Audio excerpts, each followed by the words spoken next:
This is Ken Yates. In this brief tutorial, I'm going to show you how to write the problem of practice paragraph.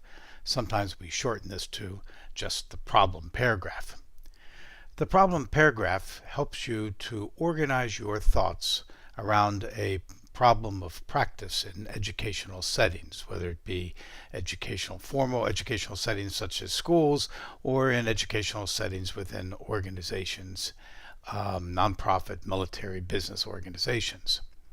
It enables you to focus your attention on what the critical elements are to begin your thinking and structuring of your problem of practice and how you're going to approach its solution. As doctors of education, we are often called upon to be leaders in solving problems of practice in educational settings. As such, we need to have a framework to be able to diagnose and to solve problems of practice. The Carnegie Project on the Educational Doctorate says that scholarly practitioners blend practical wisdom with professional skills and knowledge to name, frame, and solve problems of practice. They use practical research and applied theories as tools for change because they understand the importance of equity and social justice. They disseminate their work in multiple ways, and they have an obligation to resolve problems of practice by collaborating with key stakeholders, including the universities, educational institutions, communities, and individuals. So the problem of practice then, and the problem paragraph that helps you shape your initial approach to solving the problem of practice, is quite different than a typical research paper. Look at this slide and pause the video for a moment to see the differences between research papers versus a gap analysis, which is the framework that we use as one of many frameworks to approach problems of practice and solving problems of practice. So pause the slide and see if you can look at the differences in these two columns about what a research paper is and what a gap analysis paper is. Notice as well in this slide under types of problems that the approach to problem solving is different in the gap analysis framework than in other typical research papers, such as you might have had in the framing class earlier in the curriculum.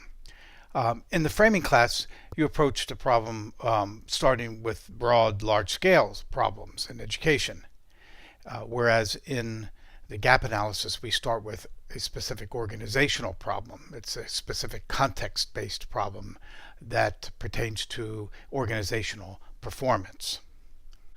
So what is the problem paragraph, and how do we create one? As you can see from this slide, you create your own problem paragraph by completing 6 prompts. And you want to try to restrain yourself from adding sentence after sentence of explanation and just try to complete the 6 prompts. That helps you to focus the organization of your problem around 2 things. One is the performance of an organization, and secondly, it's how the organization is contextualized by the mission of the organization and the what happens if this problem is not solved. So looking at this slide here, you'll see these 6 brief prompts, and you want to attempt to just respond or answer or complete these sentences for your problem identification. One of the more difficult aspects of writing a problem paragraph is when you're thinking about a problem, you may have the tendency to think about a cause or a solution as a problem, when really you want to focus on what the organization's performance is with respect to some measure or some standard. So look at this slide here that has inappropriate problems. The first one you can see is that this person says the problem is a lack of professional development for staff. Well, this is really a cause, or it really could be a solution. They think that the reason for the organizational performance is a lack of professional development. This is often true. People think that we're not reaching our organizational goals because people need more training. And training may not be the issue at all. Training may be one of the issues, or maybe part of the issues, or there may be other issues like motivation of the staff, or the organizational resources that they lack, or policies and procedures that get in the way of performance. So the second one, focusing on the lack of motivation to attend college, again, this is a cause. So let's look at it this way. If there was no lack of motivation, if you had people who were highly motivated to attend college, then what goal would be achieved? So the goal would be is that people would then attend college. If they did not lack any motivation, in other words, they did have all the motivation, they would be attending college. So there must be some other reason why they're not attending college. So the actual organizational performance is that people are not attending college. And we could measure that, how many people are attending or not attending. So the third one is very typical. Problem focusing in on a lack of financial support. Well, that may be a cause, or it may not be a cause. The problem, organizational problem, we often think of is money. We need more money to do things. Well, money may not be the answer. It may really be one that we need more knowledge and skills through training, or we may need to motivate people more to perform the organization's goal. Again, for lack of qualified teachers, or the lack of parental values. These are, again, causes, but not necessarily a good statement of what an organizational problem is. Again, if you had full parental value for school initiatives, then what goal would be achieved? It's that goal, that organizational goal, that we can measure, and it's that organizational goal that becomes our problem of practice.